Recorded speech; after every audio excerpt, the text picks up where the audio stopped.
And this is a very personal story where God comes to Abraham, and he comes, and basically he says this, and this is a story that Christians and Jewish people and Islamic people all agree is the truth. God comes to Abraham and he says this, Abraham, we have had 2 worldwide situations where people have not believed. First, before Noah and the flood, and now this whole Tower of Babel thing, and I'm starting something new.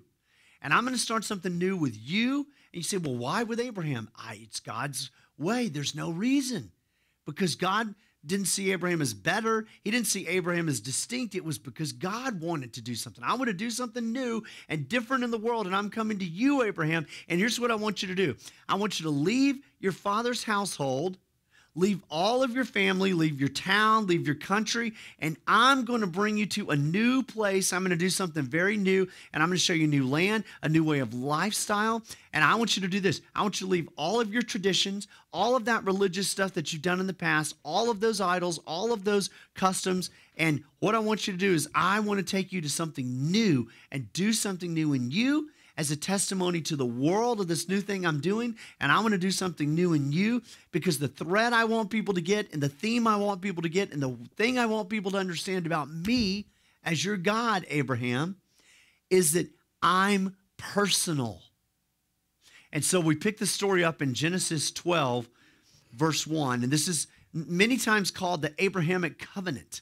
Land, seed, and blessing are the 3 things that he's promised. Look at verse 1 and what it says there. It says, and the Lord had come to Abraham saying, listen to this, leave your father's household. Leave that, and look at what it says. Go from your country, from your people, and from your father's household to a land that I will show you. Now, this land becomes this little patch of land that we hear so much about in the news, right? Anybody want to know why they're fighting over this little tiny piece of land called Jerusalem in this little tiny country called Israel? Isn't it ironic and interesting to you? Haven't you ever wondered why in the world this is such a big controversial place where there's always battles and warring going on? It's because of Genesis 12:1. He says, I will show you a land. I'm going to give you a land. And that land becomes the nation of Israel. And then he gives us some promises. Verse 2. Look at this.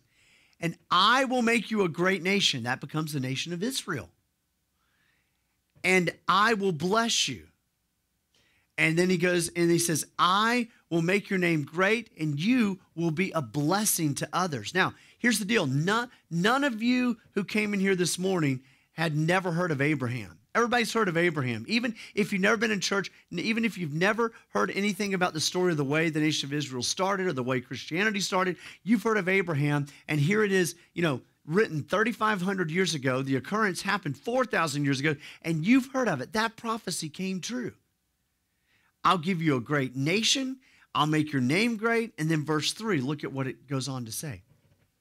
And I will bless those who bless you, and whoever curses you, I will curse.